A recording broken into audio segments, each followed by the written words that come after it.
Bonjour et bienvenue dans les suggestions cinéphiles de l'Odyssée. Aujourd'hui, la suggestion cinéphile numéro 106.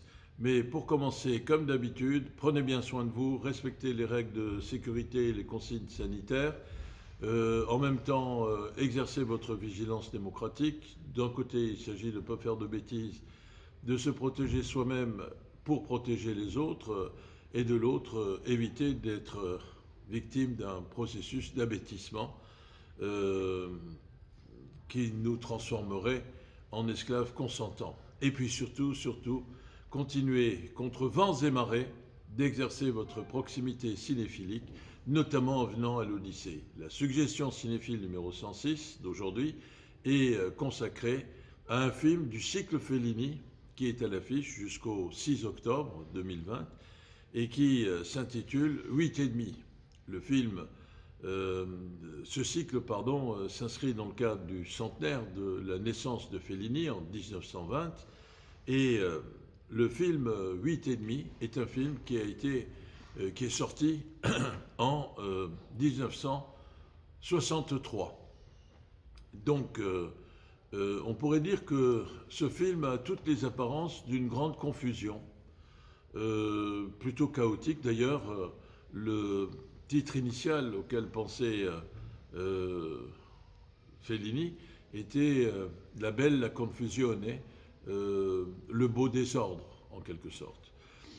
Mais en réalité, évidemment, ce n'est pas uniquement de la confusion, et je vais essayer de dire pourquoi ce film mérite, qui est un grand film évidemment de Fellini, un grand classique, d'autant plus que Fellini travaille avec celui qui fait la composition de ses musiques, Nino Rota, et que le thème musical de 8 et demi est devenu très célèbre aujourd'hui. C'est pour évoquer Fellini et le cinéma italien et le cinéma tout court, eh bien c'est la plupart du temps les leitmotifs musicaux de Nino Rota dans 8 et demi qui sont évoqués. Alors, le pitch, comme on dit, c'est-à-dire le résumé de l'histoire de cette grande confusion, c'est un réalisateur qui est dépressif et qui cherche à, à faire un film qui probablement ne se fera jamais.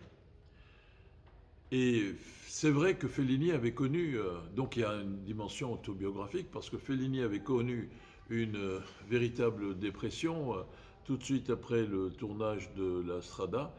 Et là, il parle un peu de cette dépression et de ce qui était un blocage pour la poursuite de son inspiration créatrice. Eh bien, il en fait un point de départ, un tremplin, un bon de départ, pourrait-on dire même, à cet égard.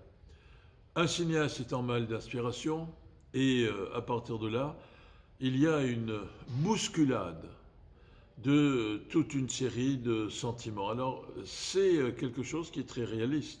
Par exemple, moi-même, et il y a pendant que je vous parle, eh bien, je peux en même temps vous parler de 8 et demi et me dire, tiens, ce soir, qu'est-ce que je vais faire demain, est-ce que je vais pouvoir voir telle personne que je souhaite voir ou est-ce que je vais pouvoir manger avec les amis là où j'ai envie d'aller manger, etc. Donc, il y a toujours dans notre vie plusieurs niveaux de préoccupation, de pensée, de réflexion qui se chevauchent en permanence. Et vous-même, si du moins il y a certaines personnes qui nous font l'amitié d'écouter cette suggestion cinéphile, eh bien au moment même où ils écoutent un chauve parler de 8 et demi, ils peuvent se dire tiens bon, est-ce que ça vaut la peine d'aller voir ce film, et en même temps qu'est-ce qui va se passer demain pour tel ou tel événement, est-ce que telle personne de ma famille je vais pouvoir avoir le temps de lui dire un certain nombre de recommandations, etc. etc. Donc, ça fait partie de la vie. Pendant qu'on fait une chose, dans sa tête, dans notre tête, nous faisons aussi ou nous pensons à faire d'autres choses. Rien n'est linéaire, rien n'est simple, tout est complexe, compliqué même, et le propre de la création, c'est d'arriver à ordonner cette complexité.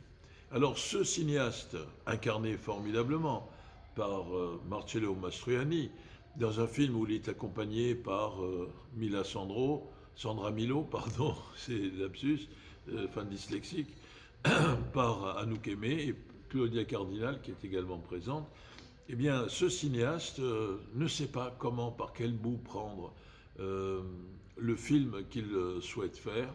Il est en même temps, à cause de sa dépression, en cure thermale.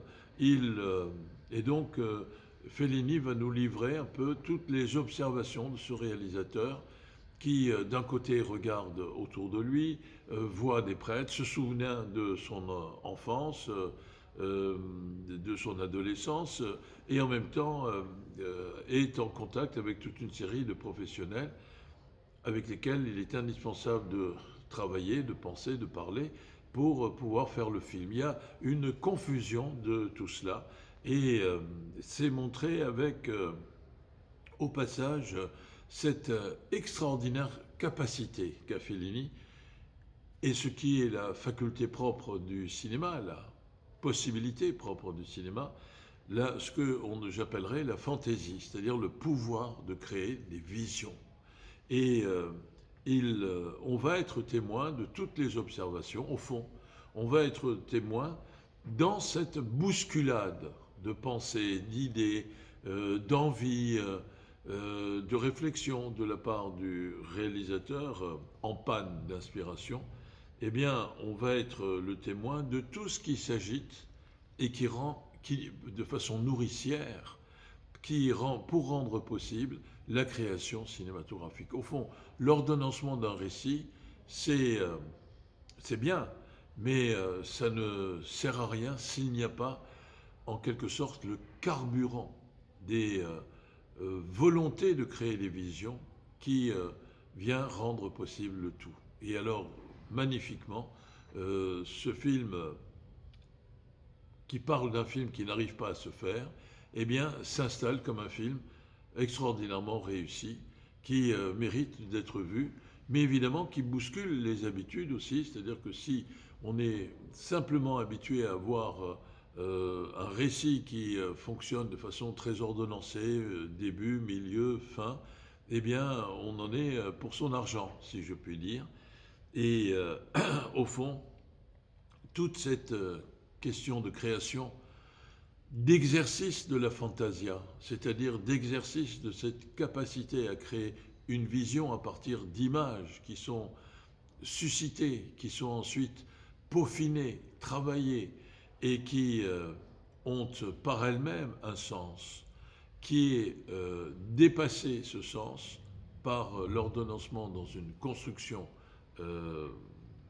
homogène en quelque sorte, eh bien, c'est quelque chose qui tient du miracle. Et il n'est pas étonnant que le film se termine, après nous avoir montré tous les éléments de cette bousculade désordonnée, mais fondamentalement belle, sans laquelle rien ne serait possible du côté de la création cinématographique, eh bien, il n'est pas étonnant que cette bousculade se termine par une formidable ronde dans laquelle... au centre de laquelle se trouve le réalisateur et son double, qui est cette part d'enfant que nous avons tous en nous-mêmes et qui, à mon avis, symbolise, incarne la conception de la part d'enfant qu'il y a chez Fellini, telle qu'elle est conçue par Fellini lui-même.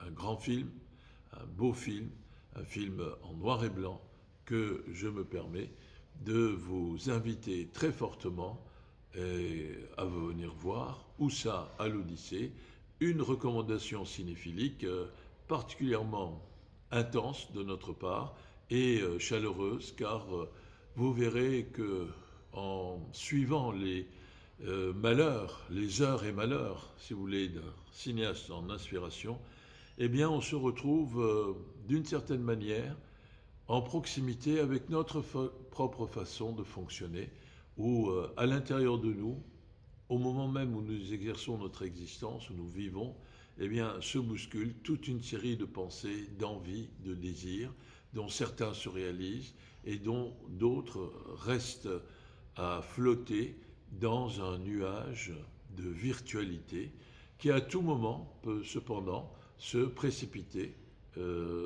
comme les gouttelettes qui se précipitent, n'est-ce pas, peut se précipiter pour devenir une forme de la réalité, notre réalité. Bon visionnement de ce film, à très bientôt, merci, au revoir.